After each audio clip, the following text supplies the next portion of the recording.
Alors ce symposium a une double origine.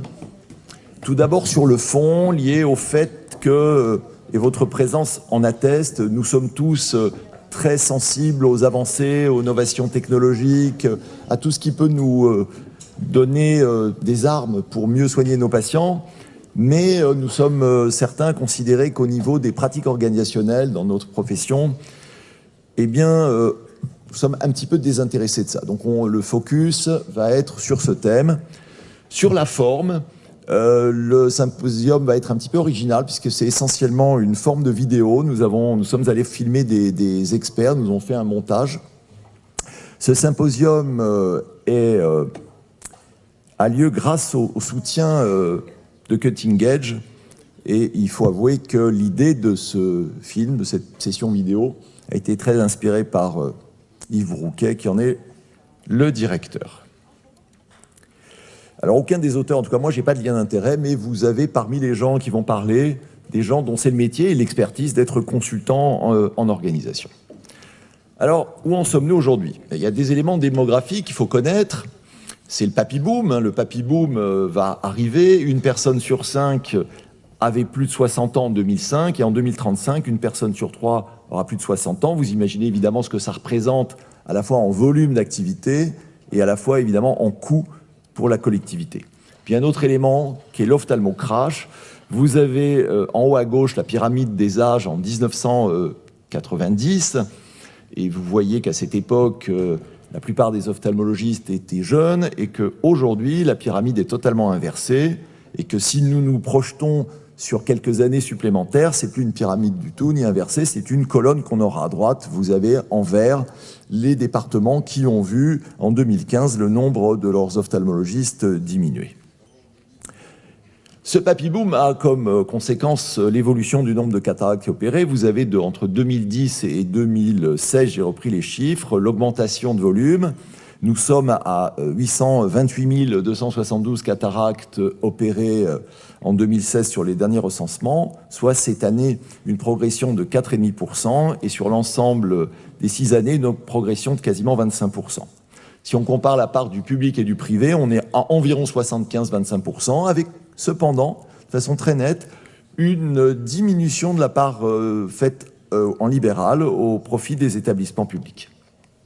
L'âge moyen de la cataracte diminue très légèrement, ce qui veut dire une chose, c'est que si l'on peut dire l'âge d'entrée dans la maladie ne va pas augmenter, on n'est pas sur des pathologies où on peut dire on va rentrer plus tard dans la pathologie grâce à des effets de prévention. Donc évidemment, la courbe d'évolution du nombre de cataractes opérées va...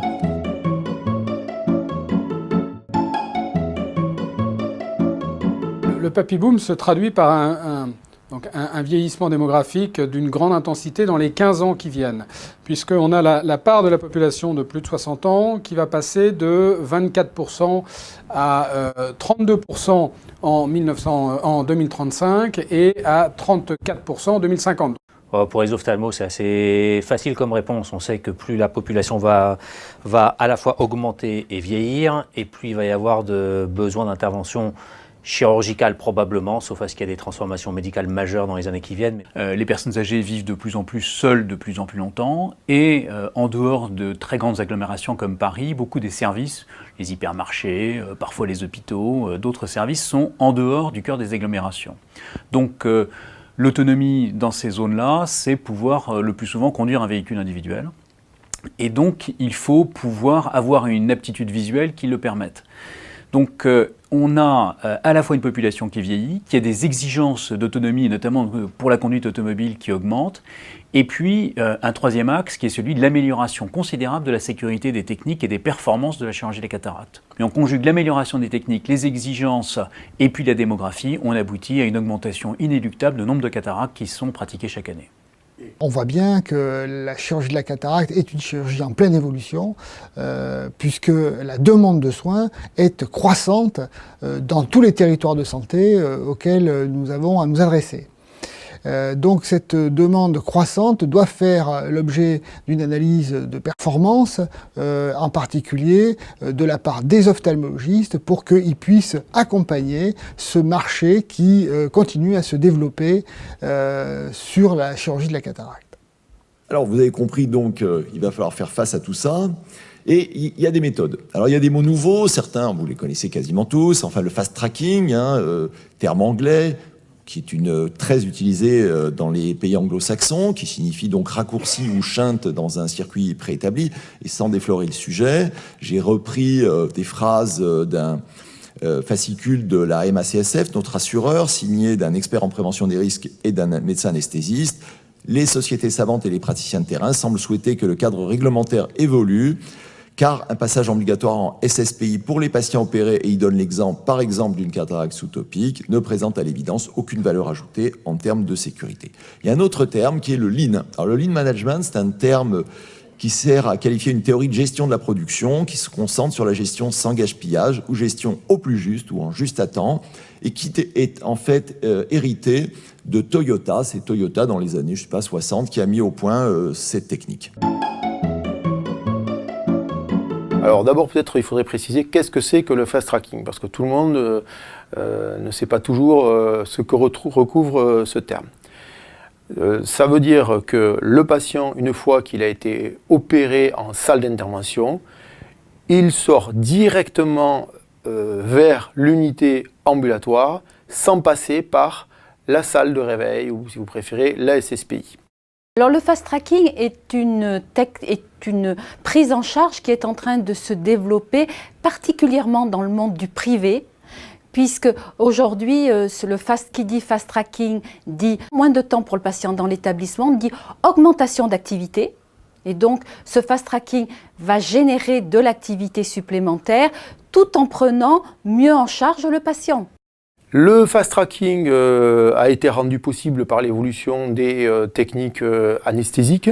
Il n'empêche que certains anesthésistes aujourd'hui ne veulent pas pratiquer le fast tracking pour des raisons purement réglementaires, parce qu'en France, nous sommes le seul pays au monde dans lequel il y a obligation de passer par la SSPI. Bien entendu, quand on pratique le fast tracking, on applique exactement les mêmes procédures et les mêmes règles que pour un patient qui serait passé en SSPI, vous vous en doutez bien. Alors dans notre établissement, le fast tracking, c'est quelque chose vers lequel nous nous sommes tournés, de manière justement à pouvoir simplifier l'accès au bloc opératoire par le patient. C'est-à-dire le patient se rend lui-même au bloc opératoire, soit en chaise, soit en marchant. Il monte lui-même sur la table opératoire, il est opéré et son retour se fait en fauteuil vers l'unité de chirurgie ambulatoire. Alors le Lean Management, c'est une méthode de management et d'organisation qui nous vient en fait des secteurs de la logistique. Que cherche le Lean Management? Il cherche en fait à faire la chasse à toutes les sources de gaspillage dans une organisation. Ce que l'on peut dire, c'est que dans le secteur de la santé, on peut dire que la première source de gaspillage, c'est l'attente. Que ce soit l'attente du patient, que ce soit l'attente du médecin qui attend son patient, que ce soit l'attente du médecin qui attend l'infirmière ou l'infirmière qui attend le médecin, etc., etc. Prenons un exemple. En chirurgie de la cataracte, on sait qu'il y a par exemple une étude qui a été faite dans les Pays de Loire en 2012 qui montre qu'on a en moyenne pratiquement des patients qui, pour la chirurgie de la cataracte, restent pratiquement 6 heures dans l'unité ambulatoire, entre le moment en tout cas ils rentrent dans l'établissement où ils en sortent.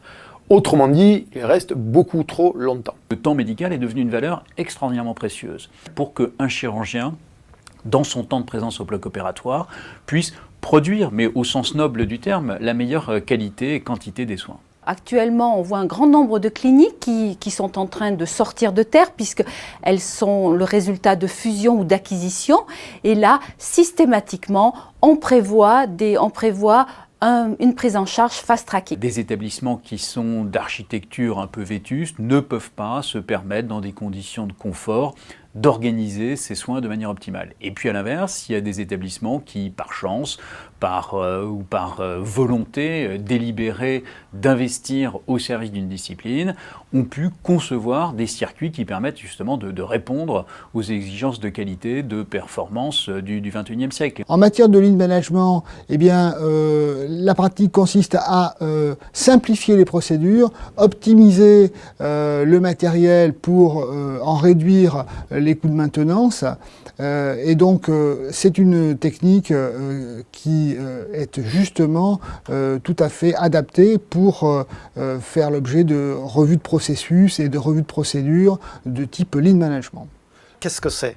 C'est pas travailler plus vite, contrairement à ce qu'on croit, c'est pas être plus pressé dans son travail individuel, c'est être mieux coordonné les uns aux autres. Alors, je vais vous prendre un exemple.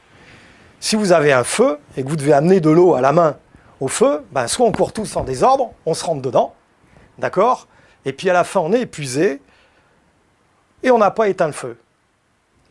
Si on est chacun coordonné, que se passent chacun les seaux, ça se passera beaucoup mieux, on sera beaucoup plus efficace et on éteindra le feu.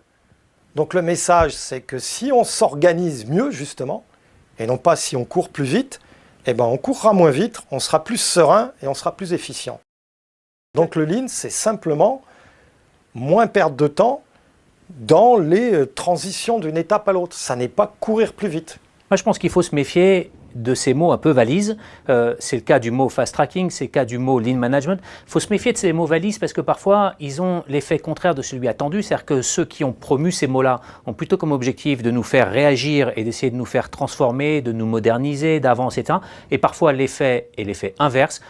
On construit au contraire de la résistance parce que l'interprétation de ces mots qui sont un peu généraux n'est pas forcément toujours la même entre les médecins ou les directeurs d'hôpitaux qui apportent ces mots nouveaux. Ensuite, derrière les mots valises, il y a des réalités. Effectivement, certaines disciplines, certains actes se prêtent extrêmement bien aujourd'hui au fait d'aller plus vite et de faire en sorte que le patient rentre tôt le matin et ressorte rapidement dans l'après-midi.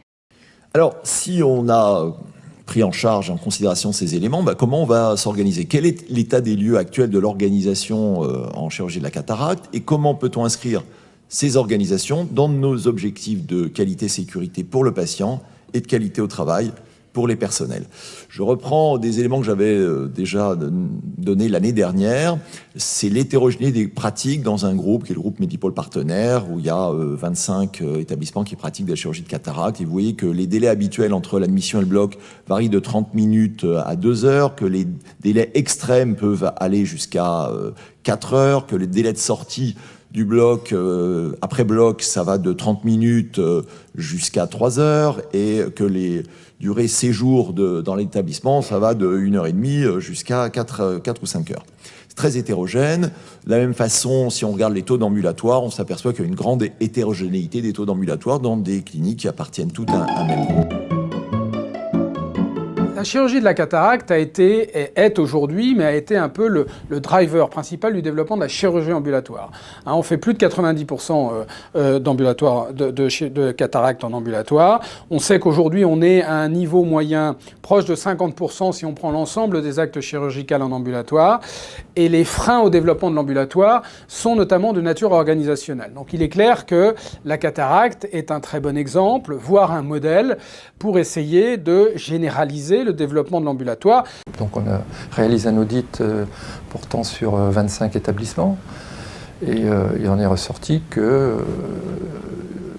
y a une dispersion importante des pratiques, des volumes, de la composition des équipes, de l'organisation et aujourd'hui, par exemple sur 25 établissements, pas plus d'une poignée avaient industrialisé leur démarche. Rendre compatible cette exigence de production quasi-industrielle dans sa réflexion, ça reste de l'artisanat, mais il y a un petit côté d'organisation qui s'inspire de l'industrie, tout en gardant la dimension émotionnelle, la dimension du contact et d'accompagnement du patient dans une chirurgie qui est terriblement stressante. La qualité doit être le socle de réflexion qui doit conduire à optimiser la production.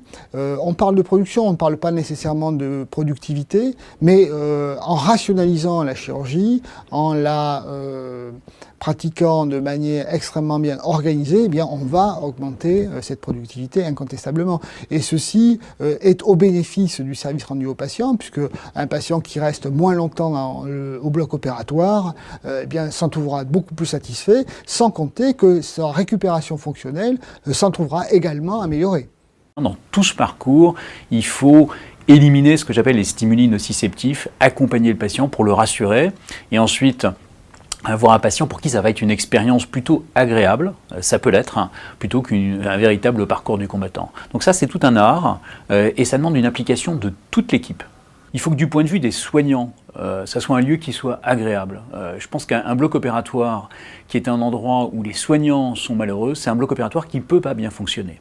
Donc il faut arriver à conjuguer cette exigence qui est centrée sur le patient, avec également une exigence de qualité d'environnement de travail pour les personnels, et quand les deux sont atteints, eh bien c'est un côté Dieu divin, c'est le paradis pour travailler. La gestion fait la différence, et la gestion, c'est pas que vous travaillez plus, c'est que vous travaillez au bon moment, de manière calme dans votre tête, donc calme dans vos gestes. Donc en fait, la qualité est meilleure avec le Lean et les techniques industrielles. Quand les choses vont vite, qu'elles marchent bien, etc., c'est en règle générale, et je ne connais pas beaucoup d'exceptions, dans l'intérêt de tout le monde, et en premier lieu dans l'intérêt du patient.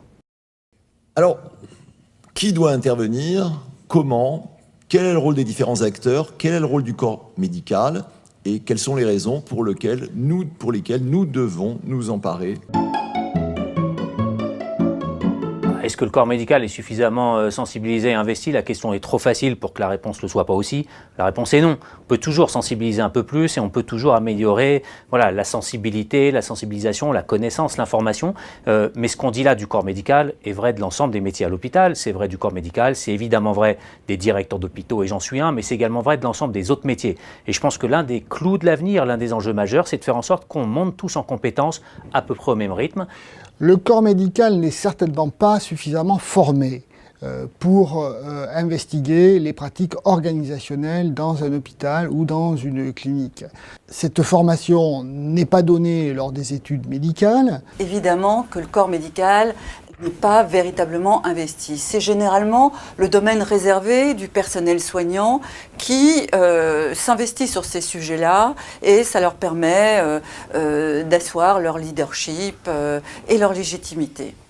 Les médecins, il suffit d'aller dans une CME pour s'apercevoir que les médecins ne sont pas très intéressés par les problématiques d'amélioration de la qualité en général. Et c'est certainement ça qui pénalise aujourd'hui le corps médical vis-à-vis des gestionnaires d'établissements de santé qui, eux, sont extrêmement tournés vers les pratiques organisationnelles dans le sens de l'optimisation des recettes et de la limitation des coûts. Mais l'apport du médecin est certainement de pouvoir recentrer les pratiques sur la qualité de la prise en charge, la qualité de l'acte opératoire, en remettant bien le patient au centre de nos préoccupations. Donc il y a 20 ans, dans l'industrie, on était mauvais en logistique, c'est pas qu'on était mauvais, on savait même pas que ça existait. Bon bah maintenant, j'ai rien contre le public, le privé et la santé, c'est une évidence. Il faut qu'on apprenne doucement ensemble. Donc il n'y a pas de médecin qui résiste, il y a simplement que c'est nouveau, donc il faut... Bon, par contre, ce que je vous ai dit, c'est de l'organisationnel. Ça met du temps à changer, non pas les mentalités, mais à voir que ça peut être différent. Donc il faut démarrer le plus vite possible, parce que d'ici 3 à 5 ans, on espère que ça ait changé les choses. Donc il n'y a pas de mauvaise volonté, il n'y a pas de résistance. Je pense qu'on a, à mon avis en tout cas, fait beaucoup trop de théorie et pas assez de pratique dans la définition des nouveaux schémas. Laissons le personnel soignant s'organiser en fonction d'objectifs que l'on définit, et je suis convaincu qu'ils arriveront très bien à le faire et à développer cette prise en charge ambulatoire. Eh bien écoutez, on voit bien qu'il y a le parcours de soins qui doit être organisé, et ça c'est les soignants qui savent la logique, et puis il y a les les fonctions support, donc les produits, qui doivent arriver en juste à temps et coordonnés. Donc ça, tout ce qui est les fonctions support, il faut que ça soit une fonction déléguée à ce qu'on peut appeler un référent logistique, à un médecin coordinateur, à une IDE-co, pour que justement les soignants puissent s'occuper sur les soins et donc être plus productifs sur les soins, chacun son métier. On ne peut pas espérer que je sois à la fois bon soignant et bon logisticien. La logistique, c'est un métier comme les soins. Les ophtalmologues ont parfaitement réussi ce virage ambulatoire qu'on essaye de développer de plus en plus aujourd'hui, avec un certain succès, mais très étonnamment, sans qu'il y ait un enthousiasme partagé de la part des soignants et des soignés. C'est une caractéristique assez française, c'est qu'alors que le développement de l'ambulatoire devrait être un bénéfice pour l'ensemble des acteurs, y compris la collectivité, puisque ça coûte moins cher, le personnel soignant a souvent peur de perdre son poste alors que c'est simplement une nouvelle forme de travail qu'il y aurait. Mais bon, on n'a pas réussi, en tout cas auprès des hôpitaux publics en particulier, à véritablement promouvoir le développement de l'ambulatoire. Bien, quels sont les enjeux médico-économiques ? Je vous ai fait un petit graphe avec en bleu l'augmentation que vous retrouvez de volume de l'activité de chirurgie de la cataracte. Vous retrouvez vos plus 25% entre 2010 et 2016, et vous avez en rouge la courbe de diminution sur la même période du GHS, moins 32%, et si vous le calculez en euros constants, moins 38%. Ce qui veut dire quoi ? Ce qui veut dire que nos établissements de santé, eh bien, ils ont une productivité accrue, mais ils ont des recettes qui sont diminuées pour cette productivité accrue. Ceci est bien entendu fondamental. Si vous rajoutez des éléments comme la dégressivité tarifaire, vous savez ou vous ne savez pas, qu'une minoration de 20% du tarif est appliquée au-delà d'un certain seuil d'activité, que pour la chirurgie de la cataracte, il est à 11%. Ça veut dire quoi ? Ça veut dire que si votre établissement faisait 1000 cataractes l'année dernière, s'il augmente de plus de 11%, eh bien, tout ce qui dépassera 1110 cataractes verra une décote de 20% du GHS. Je vous rappelle que le coût de fonctionnement d'un bloc opératoire, qui a été calculé à Nancy par une équipe française, est de 650 € environ pour une heure, qui comprend donc la chirurgie personnelle et la SSPI, et que ce coût monte à 900 € si on compte l'environnement, c'est-à-dire la secrétaire d'accueil, la maintenance biomédicale, la stérilisation derrière, etc. C'est-à-dire que c'est entre 10 et 15 € la minute, coût de fonctionnement d'un bloc opératoire. Donc, si on va dans le sens de gains de productivité, à qui vont profiter ces gains de productivité ? Est-ce que ça va profiter à la collectivité nationale ? Est-ce que ça va profiter aux intérêts financiers des groupes d'établissements de santé privés ? Est-ce que ça va servir à compenser les charges de fonctionnement de l'hôpital public ? Ou est-ce que ça va réellement être au bénéfice de nos patients par le biais de l'innovation ? Chaque spécialité a son importance. Les chiffres qu'il faut avoir en tête, c'est que l'ophtalmo, en moyenne, ça représente 9% en volume de l'activité du groupe, par exemple. Au plan national, ça va être à peu près pareil. En termes de chiffre d'affaires, l'impact est moindre, puisque la tarification est moindre. Donc, en poids, ça représente à peu près 6-7% du chiffre d'affaires des cliniques, pour celles qui pratiquent la spécialité. On a un GHS qui ne cesse de baisser. On a un GHS qui ne cesse de baisser avec une intervention de la cataracte qui est de moins en moins rentable. Donc, si on veut aujourd'hui pallier à cette diminution du GHS, il faut aller vers une augmentation de l'activité et donc vers la productivité. Il faut avouer que notre tarification n'est pas véritablement, ne pousse pas, n'incite pas les professionnels à prendre en considération la qualité. Il y a des pays comme la Grande-Bretagne qui incitent les professionnels à utiliser les protocoles les plus efficaces au regard de la science. Et quand ils utilisent ces protocoles, ils bénéficient de tarifs majorés, ce qui n'est pas le cas encore en France.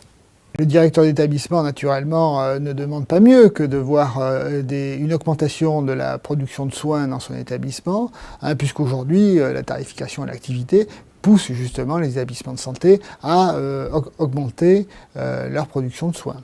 On constate actuellement, que ce soit pour les hôpitaux publics ou les établissements privés, une fuite en avant vers cette augmentation de l'activité. C'est une solution extrêmement simple, pas très polémique, pour restaurer les résultats financiers. Cette notion de production doit être associée pas simplement, encore une fois, à une maximisation des volumes, mais une association de volume, de qualité, de façon à ce qu'il y ait une productivité optimale, mais qui intègre la qualité. Et très souvent, et on le voit d'ailleurs avec la tarification à l'activité, c'est qu'encore une fois, on recherche une maximisation de la productivité, mais sans la lier aussi à la qualité. Parce que si on améliore la productivité aux dépens de la qualité, dans un secteur de santé, évidemment, on n'atteint pas les objectifs recherchés, qui sont des objectifs médico-économiques. Dans médico-économique, il y a aussi médical, c'est-à-dire améliorer la prise en charge des patients. Donc face à une double contrainte, la contrainte du papy boom qui va augmenter le nombre de patients à opérer, la contrainte financière qui est aussi la baisse du GHS, eh bien il faudra qu'il y ait une discussion entre les médecins, qui sont les techniciens de l'excellence pour la prise en charge du patient, et les directeurs d'établissement, qui sont ceux qui sont en charge des modalités organisationnelles de ces prises en charge, pour que, eh bien, un point d'équilibre soit trouvé dans la répartition des bénéfices. Tous les changements organisationnels doivent être impérativement portés par les praticiens. Leur positionnement dans l'organisation et leur pouvoir d'influence leur permet d'avoir une plus grande écoute de la part des chefs d'établissement et puis également d'obtenir des moyens que le personnel soignant ne peut pas obtenir. Qui est-ce qui bénéficie ces gains de productivité? Ces gains de productivité, ils bénéficient, à la collectivité, c'est-à-dire qu'on arrive à une maîtrise des dépenses à partir de l'argent public. Je rappelle que 78% des dépenses de santé sont financées par de l'argent public, plus de 90% pour les hôpitaux. Ça, c'est une première chose. Or, on est aujourd'hui dans une absolue nécessité de maîtriser. Le but, c'est pas de faire des économies, comme on l'entend tous les matins. Le but, c'est d'avoir une maîtrise de la dépense de santé, de façon à avoir une allocation optimale de la dépense de santé. Mais aussi au personnel soignant, puisqu'une meilleure productivité permet en principe de mieux rémunérer le personnel soignant. Une meilleure productivité permet de davantage investir, donc est aussi important pour l'innovation et donc pour l'amélioration de la prise en charge. Si vous baissez uniquement le GHS, finalement, vous considérez que la productivité doit bénéficier uniquement à la collectivité et non pas être partagé entre la collectivité, le personnel soignant et les innovations. Ce qui est toujours sous-évalué en économie de la santé, c'est ce qu'on appelle les externalités. C'est-à-dire qu'on regarde les coûts directs en matière de soins, ça on sait l'évaluer, mais par contre on oublie qu'un patient malade, un patient qui a un problème de vue, va être considérablement gêné dans sa vie, considérablement diminué dans sa vie active et donc nettement moins productif. Et ça coûte extrêmement cher et c'est sous-évalué. Donc je crois qu'il faut avoir cette vision globale médico-économique, cette vision d'avenir, et être aussi pédagogue. Bien, on va terminer sur le problème de l'innovation, de l'industrie. Quels sont les liens entre ces pratiques organisationnelles, les contraintes économiques et les innovations et le rôle de l'industrie ? Lorsque vous avez une innovation qui vous permet de traiter les gens en ambulatoire et de ne plus avoir à les garder à l'hôpital, normalement, ça devrait entraîner une fermeture de lits. Bon, à partir du moment où vous gardez les lits, où vous gardez les structures telles quelles, en fait, vous n'intégrez pas les économies générées par ces innovations et donc vous vous retrouvez avec un coût supplémentaire lié à l'innovation alors que la priorité devrait être au financement de ces innovations. C'est vraiment l'industrie qui a développé la phacoémulsification, qui a développé les progrès des implants et tous les progrès de sécurité technique, de stabilité, de fluidique en chambre antérieure. Donc vraiment, c'est tout à fait incroyable parce que on pourrait se dire que ces progrès, c'est vrai dans d'autres disciplines. Dans d'autres disciplines, c'est vraiment venu des laboratoires de recherche. Mais là, c'est l'industrie qui a porté sur ses épaules les progrès absolument phénoménaux qu'on a vus en matière de chirurgie de la cataracte. Donc c'est un partenariat à développer avec eux qui va pas uniquement dans l'amélioration de passer de 6 à 3 minutes encore, mais qui va permettre un meilleur organisationnel plus lissé. Quelles sont les sources de productivité? La source principale, encore une fois, c'est l'innovation. L'innovation, c'est quoi? C'est une innovation de produits, c'est une innovation organisationnelle, c'est une innovation dans les facteurs de production.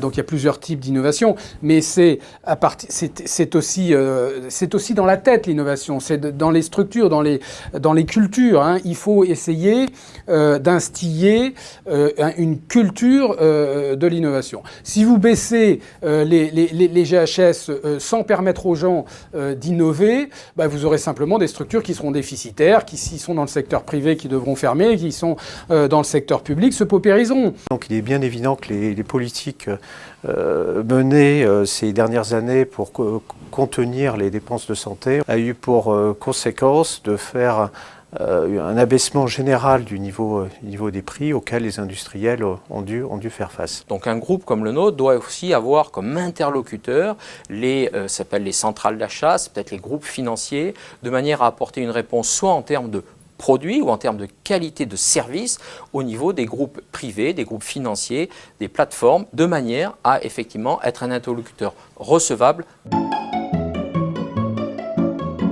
Alors comme on est dans cette incertitude-là, on a deux possibilités. La première, c'est baisser les bras, se dire qu'on ne sait rien sur l'avenir, que tout ça est très incertain, et donc attendre et puis s'adapter, toujours avec un peu de retard, aux évolutions telles qu'elles vont venir.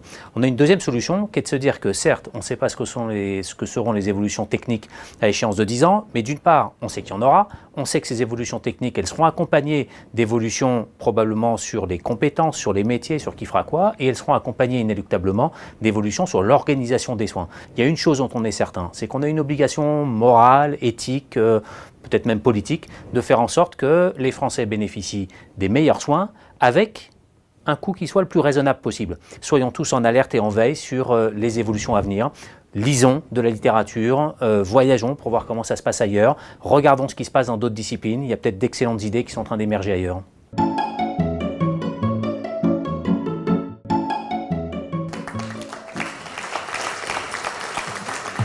Voilà.